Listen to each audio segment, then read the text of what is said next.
Oh god, I'm getting constricted by the edges of the camera. Lucky I'm not claustrophobic, so all this does is improve audio quality and cut negative space from the image.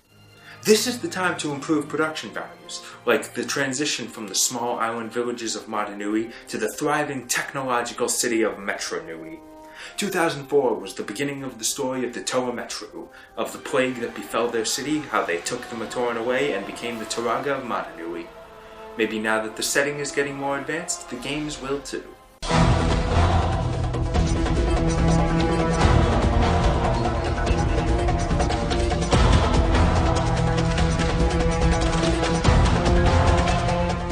Let's start off with the stupid shit this time, a personality game called Which Toa Are You?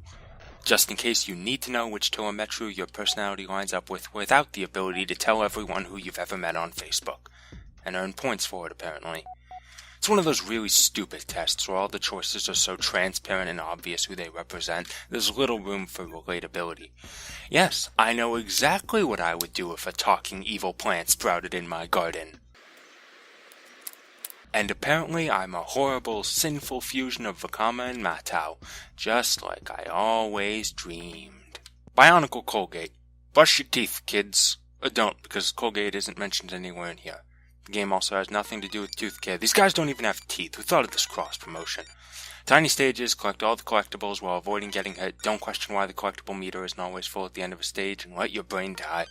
There aren't even stages for all the Toa, just Vakama, Wanua, and Matua. Grade A spell check there, guys. Controls are stiff, game isn't fun, but at least my teeth are perfect. Thanks for looking out for me, Lego. So, that plant I weeded earlier? It's angry. Like, Evil Dead plant angry. And it's attacking a smelting factory. So I guess it's time for us to stop the Morbuzak. That wasn't even a pun. I just put on sunglasses for nothing.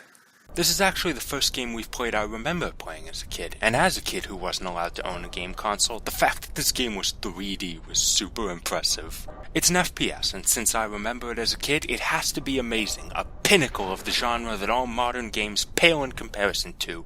I bet you losers are playing Doom or something. Fuck that. Stop the Morbuzak is where it's at. First off, FPS without mouse controls like it's still the days of DOS, but there's still vertical look, so that's just a pain. It's a score attack game. The Morbuzak vines are constricting support beams and you need to shoot them down. And you have to hit the vine exact to count. Green vines take one shot, yellow take two, blue needs special ice discs, which mean you need to go run around and keep reloading them. It's simple and annoying, but I kinda got into it once I learned the controls. And the frame rate's good, surprisingly. I kind of recommend it, actually. I don't think I've said that since the first Matanui Online game, and I don't think I'll say it again for a while. 2004 was another one of those uneventful years for games. I would have thought they'd try harder, what with the first new setting in Team of Toa. I'd say that they were expecting Legends of Metro Nui to be the load bearer, but there's no mention of it in any of these games, unlike Mask of Light or Web of Shadows got. And 2005 was even worse, with only one game to call its own. That was actually the year I got introduced to Bionicle, thanks to this little guy being cool, so I better be impressed. The one game released in 2005 was Bionicle Battlezone, a real descriptive name for a game. Hey, Web of Shadows is coming to DVD soon. That's good to know, it's a surprisingly decent movie, go see it. Turns out it's a dual-stick shooter. I have to admit, I wasn't expecting that. Yeah, I bet you guys thought the premier dual-stick shooter on PC was Binding of Isaac. Well, then you haven't played Bionicle Battlezone. Vakama has to fend off Vizorak while collecting pieces of something. He has weird momentum in his movement that makes it really hard to avoid shots. And there's no indication when you take damage aside from the health bar at the bottom, not until you die. Just survive the set amount of Vizorak while getting the 2 items for 3 levels to win. And it turns out you're collecting pieces of the Mask of Light. I was actually confused about that, but apparently there's a part of the 2005 arc where the Toa Hordika need to retrieve the Mask of Light, so the Vizorak don't. I honestly wasn't expecting an explanation. It's kind of amazing how much shorter these videos end up when every game you're reviewing is shallow and short. Complete footage of completing all of the games is 13 minutes total. It also makes the videos way easier to make when I don't have to sift through hours of footage. Maybe now that I don't have another online game to review, the rest of the marathon is smooth sailing? fuck?